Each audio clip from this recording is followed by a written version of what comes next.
the Creation Evidence Museum down in Glen Rose, Texas. And Dr. Carl Baugh had called me. He'd been telling me for years he'd wanted me to come and teach on the history of the Bible. And I said, okay, I'm good. History of the Bible. He calls me the week before I'm supposed to be down there. And mind you, these are smart people down there. These are well-educated people. And he asked me to do a presentation on the Dead Sea Scrolls. And I'm like, huh? First, that's not my strong suit. Number two, man, these guys know everything I would say if I did that. So I was praying about it and Go ahead. really felt like God had prompted me to tell the backstory of the Dead Sea Scrolls. And it's been well received. People have really enjoyed it. So we will do that. Okay. So is Carl Ball still down there? Yeah, do you know Carl? Well, we've been there. Oh, okay. We've been there a couple of times, I think, but, How long has it been since you've been there? we went down there when we went to the sheriff. So it's been, oh, 22 years then. Oh, wow, okay. So they had done the expansion on the museum. Yeah, it was pretty nice. Okay.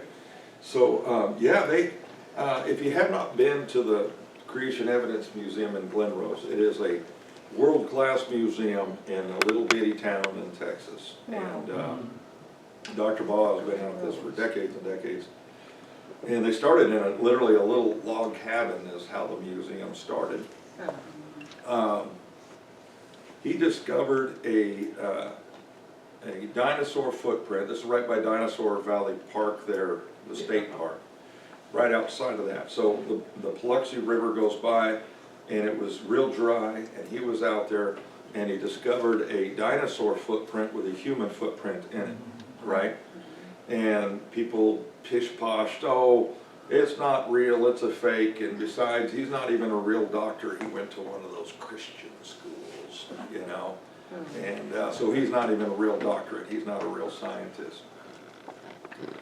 And to further their case that it wasn't real, a bunch of people went out there with hammers and smashed all the others so they couldn't be seen. And that's how you prove your case, man. So anyways, he has that in the museum. At the time, the only technology they had to prove that it was accurate, that it was real, was to cut it, right? They cut out the whole piece of stone, and they had to cut it and slice it a couple different ways to show that the density of the layers of silt in the river had been compressed, that this wasn't fake. Now you could do that with 3D scanning and not have to cut it, but that's where they were at the time. And so he has, when you walk in the front of the museum, you know, we always hear about the layers, and the layers prove the time periods and things. And right at the entrance of this, there's two pieces of evidence in the layers that were discovered that completely throw that out of whack. One, they found I guess it's actually three. One, they found a hammerhead with still part of the wood handle in a stone layer within the earth. It was supposed to be, you know, millions of years ago. Below that, they found a little crucible, a little iron pot for melting, or smelting. Yeah. And then below that, they found a finger. It turned out it was a young girl, a young female that had lost her finger, and there it was petrified down the layer. There wasn't supposed to be humans at. So he shows through these timelines that, you know, young Earth is an accurate description of what we're seeing there. And then they have the biosphere. Here I am teaching his stuff, right? You can look him up online. He's got great teachings on YouTube and everything. But they have this biosphere, and they're recreating the young Earth in this biosphere. And so the air density is a lot higher. The oxygen content is higher, and the electromagnetic field of young Earth is much higher. and they had done some experiments, and I might have it out in my stuff out there. They took, what do you call a bunch of baby snakes? Is there a name for it? Nest of snakes? Batch, a nest of snakes, I don't know what the proper name for it is. Anyways, they had this batch of rattlesnakes and a batch of baby copperheads. You stay away from them. That's a stay away group. And they took half of each and put it as a control group over at this other building, and then the other half they put into the biosphere. And they lived in that environment. And they took venom from the control group, and it looked like kind of like a crosshatch like this, right? Of that venom looked like under the microscope. And with the ones that were in the biosphere, I forget what it was a few months. It wasn't like years, but a few months. Living under those conditions, all of that, what would be poison, they all aligned and it looked like spaghetti. It was all going this direction. And it was no longer venomous. And it was like, wow, aren't we told this takes, generations and all of this evolutionary change for these things to take place? And there it happened just in a few months in that controlled environment, so. So that biosphere, that's that barometric pressure chamber that he's got there? Yeah, so they Yeah. took this big, I don't know if it was a fuel cell or what it was, but it's, and it has the decompression chamber on it, so you can go into that chamber, bring it up to pressure, and then go into the main body. So now, as I understand it, they've got birds and different types of grain and things are growing in there, and the snakes again, and different things are all going on in there. Yeah. So it's pretty interesting. Yeah. And they have an electron microscope there. I hope you all don't mind this. They have an electron microscope. That is a high dollar tool. A lot of universities don't have that, right? And they have an electron, come on in, an electron microscope there. And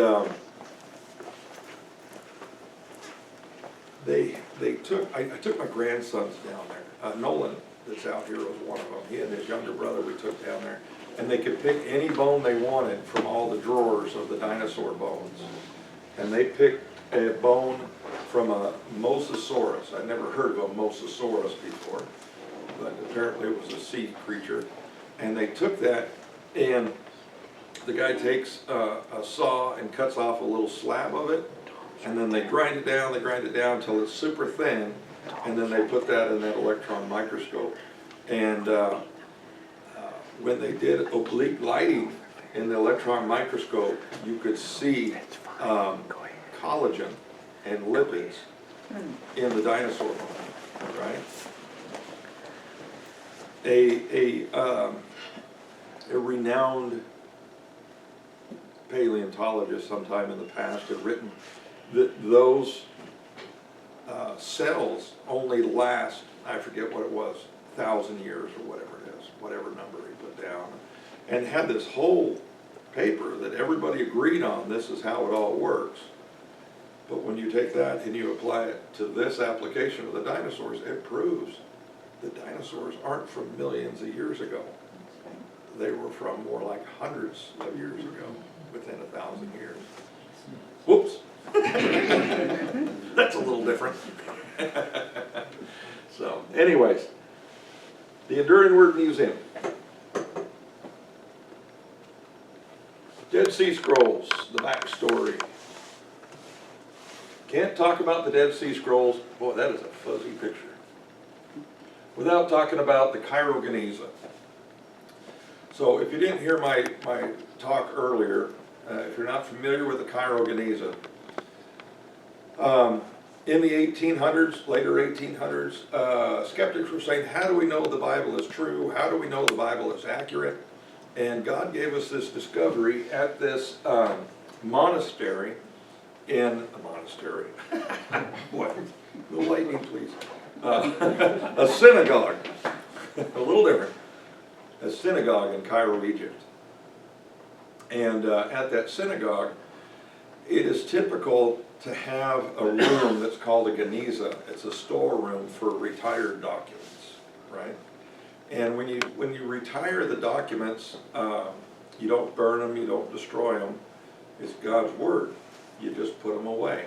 So sometimes they're put in like in vaults and buried in the ground, caves, whatever else. They're put in jars in caves. Oh, that kind of sounds familiar, doesn't it?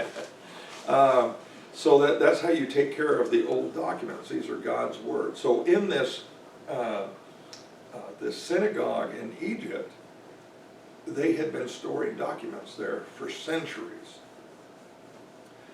The scrolls that were found there was somewhere around 300,000 plus scrolls and fragments of scrolls found in this room.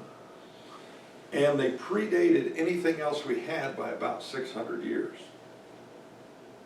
On the table out there with the scrolls is a 12th century on antelope skin, and that came from the Cairo Geniza. So we found the Cairo Geniza. That helped us with a lot of understanding of the scriptures, gave us a lot more background. But skeptics still said, what about, how do we know that they hadn't changed before that? So then we found Khirbet, Qumran. These are the caves here, you can see. But look at all these caves up through here. They are just all over in here, all these different caves.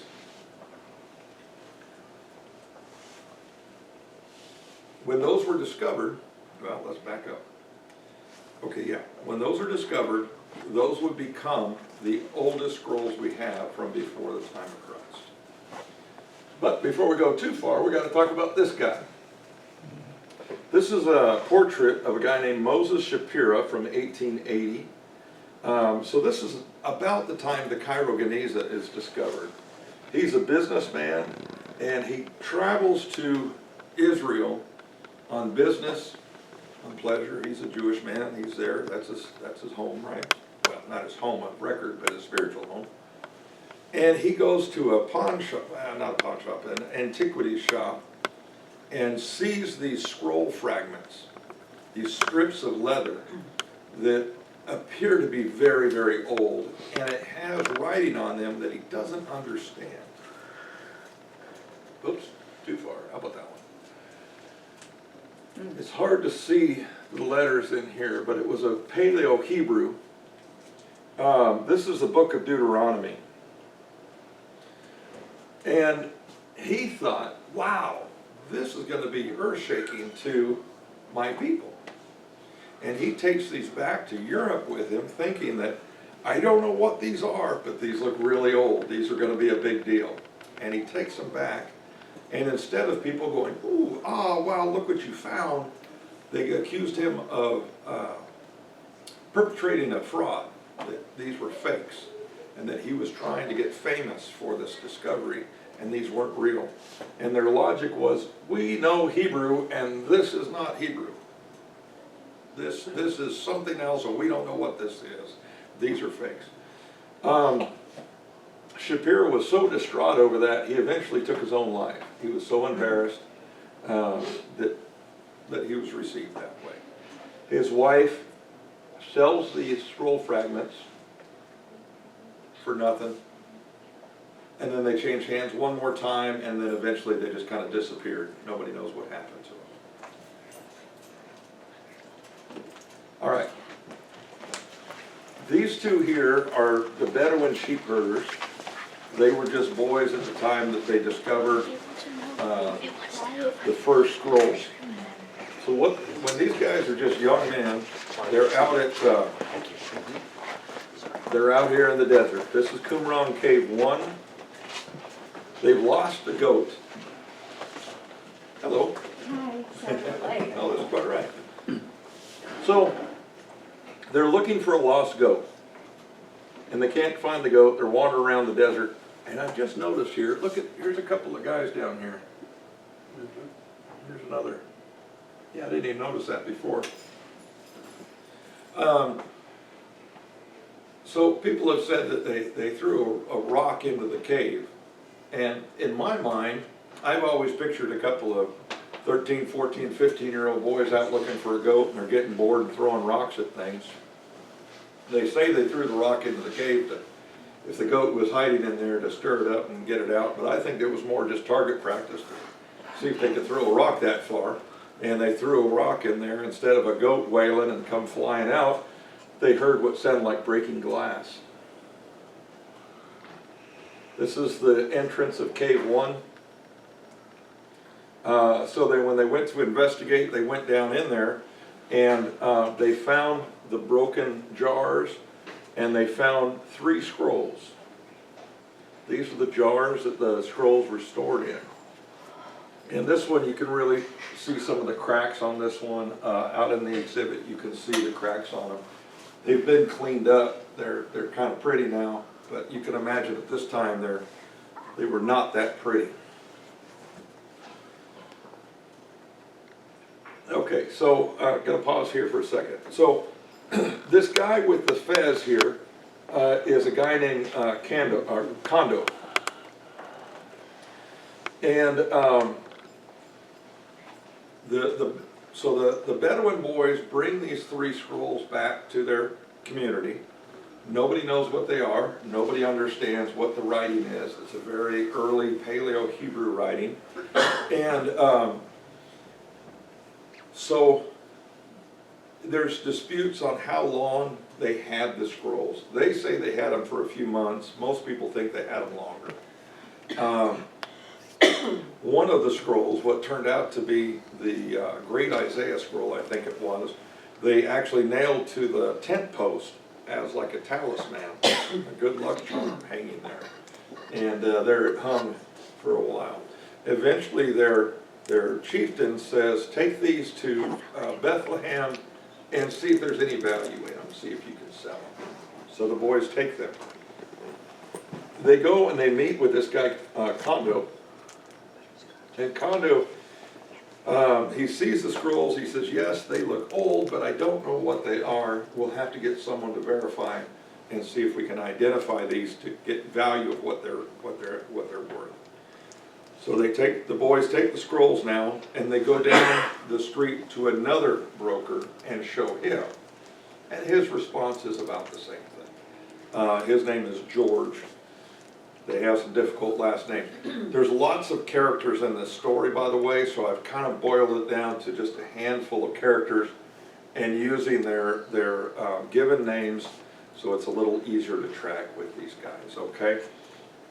So Kondo, he's going to contact someone to identify these scrolls. He contacts this guy that's furthest to the left there, and his name is Sukenik. Sukenik is a professor at Hebrew University, and he's bought other items from Kondo, for Hebrew University. This is all happening in about 1945, before Israel has become a nation. It's a divided country, it's a divided city, lots of tensions going on. They're still under the mandate and so forth, okay? Let's go a little bit further here. Okay, this guy with the fez is a guy named Samuel, and he's the archbishop of the Syrian Christian Church.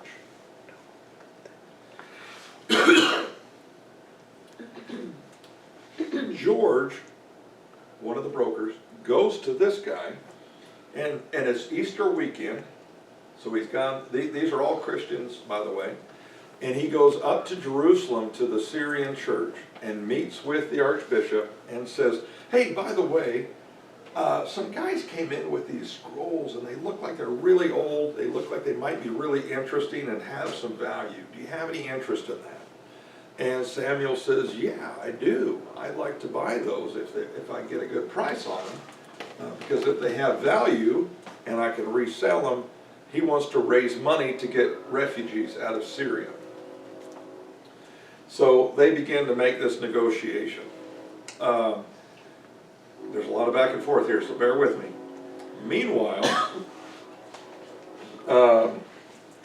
Professor Sukenik is contacted by Kondo, and Kondo says, "You want to look at these scrolls?" And he says, "Yes, we'll meet in Jerusalem." And Kondo comes to the fence with the scrolls, and Sukenik can't really see. It's bundles of barbed wire that they're talking through in the middle of the city, right? And so he says, "I really can't see it. Can you tear a piece off? There's a piece hanging there. Can you tear that off and hand it to me?" So he tears it off and passes it to him through the fence. Meanwhile, all this is going on, the chieftain tells the boys, "Go back out to the caves out there and see if you can find anything else." And so they go back out to the caves and they find 4 more scrolls. They bring those in. Samuel buys the first 3 scrolls and tells his broker, when the boys show up again, send them up to Jerusalem and have them come to the cathedral and see me. I want to see those and I'll buy them. Okay. The boys find the scrolls and they go up to the city and they go up to Jerusalem and they knock on the door, and a monk answers the door, and here's these Bedouin boys going, "Hey, we're here to see the archbishop to sell him some stuff." And the monk goes, "Not a chance." Bam, closes the door. "Get out of here." Chases them away. So, and the archbishop doesn't know anything that this has taken place. While this is happening, the tensions are getting high in Israel. More and more shootings are taking place and so forth. There's outbreaks of fighting. And one of Samuel's monks is shot and killed in the courtyard of the cathedral area there. And so Samuel says, "It's time to get out of here." I'm sorry, back up just a second. Samuel contacts the American University and says, "I'd like somebody to come out and identify these scrolls and tell me what I have." And they said, "Well, the lead professor is out of the country right now, but we could send a couple of graduate students to come take a look." And he's like, "Yeah, okay, fine, come take a look."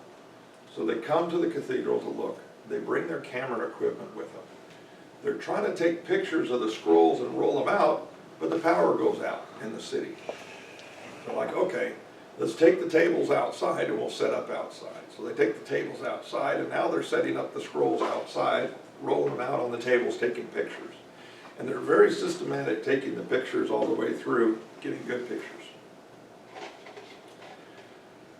They take the film back to the American University, and they package it up to be sent to America to be developed, and have, oh doggone it, what's his name? William Albright is the professor at Johns Hopkins University. Professor Albright, if you're not familiar with him, he was the pinnacle of Jewish studies at that time, early Jewish history. So the students pack these up and they airmail them back. Well, that's going to take a few days to get through the system to get to America. Meanwhile, that bishop, or the monk I told you gets shot and killed in the courtyard. Samuel says, "I can't wait any longer, I gotta go." He packs up his scrolls and he starts walking out of Jerusalem. And he's just heading north. He wants to get to Syria is where he's headed to. Eventually he gets a ride, he gets to Syria, and he goes to the American University in Syria and says, "I'd like to talk to the head of antiquities and see if they can identify these scrolls." Sorry, he's out on a dig right now. There's nobody here that can help you. Okay. So he gets on a boat and he takes a ship to America. Okay, let's go back to Sukenik. Let's see where we are here on the slides. Yeah, well, that's a little bit ahead.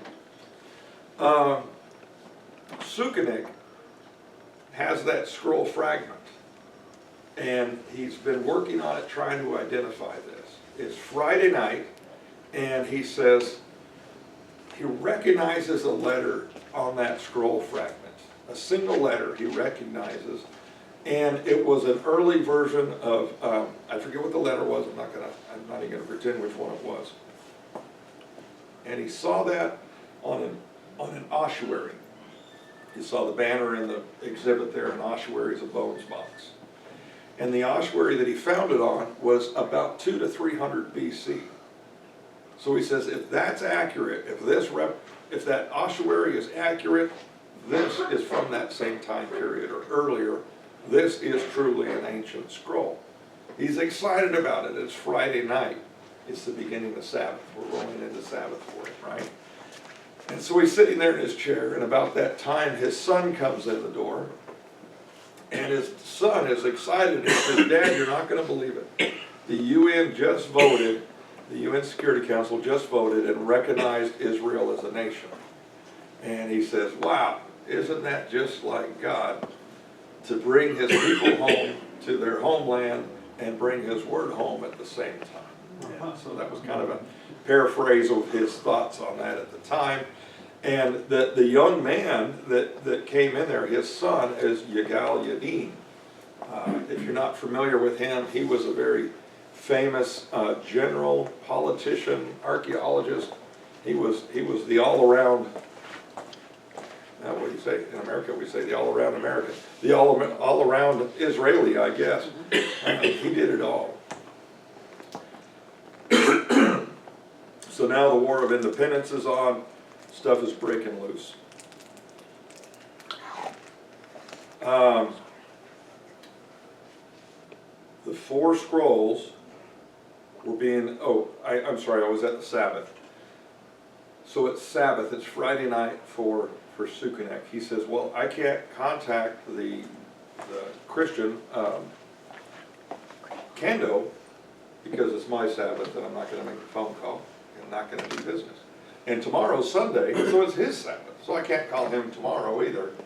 I'll call him on Monday. So anyways, the world starts blowing up around him at this point.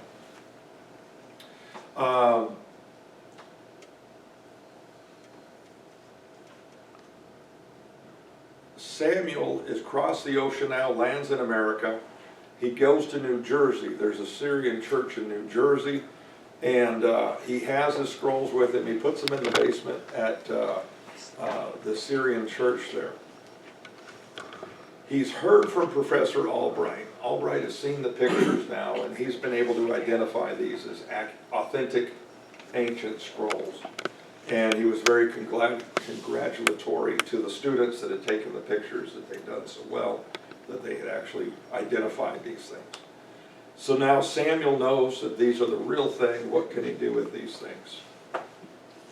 Oops, you know what, I don't have, normally I have my notebook here, and I'm going through my notebook because I know I'm missing some of the details, and I apologize, I don't have my notebook with me.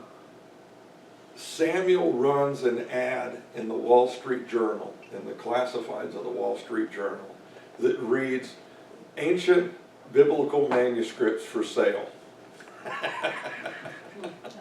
Estimated 2000 or 200 BC. It kills me. He runs an ad in the Wall Street Journal.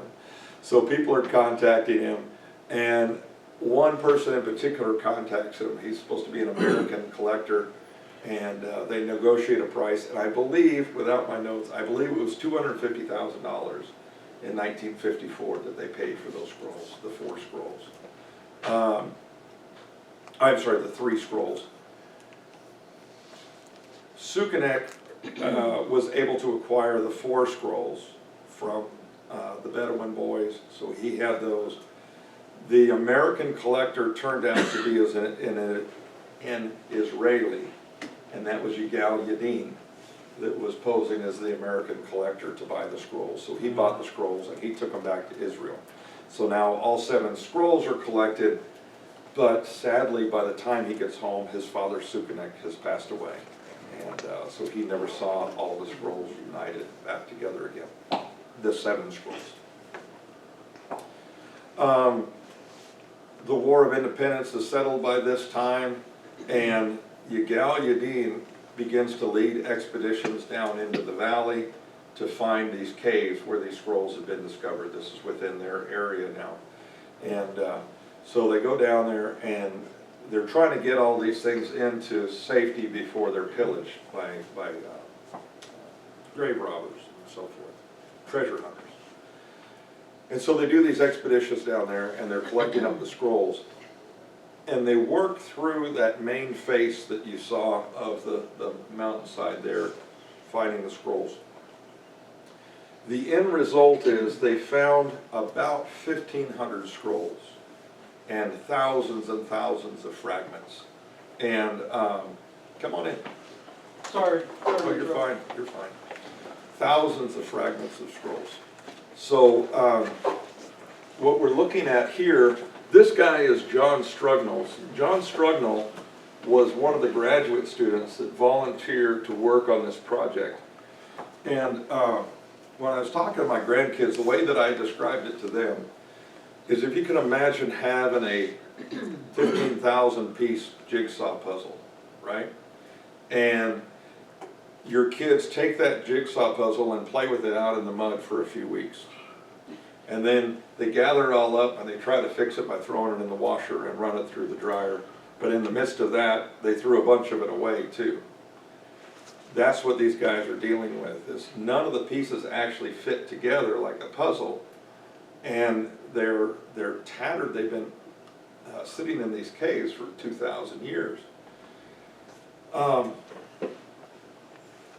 I used to think I wanted to get more into archaeology, and I have a friend that's an archaeologist that was on the last dig at Qumran, and he described to me laying on his side in the dirt,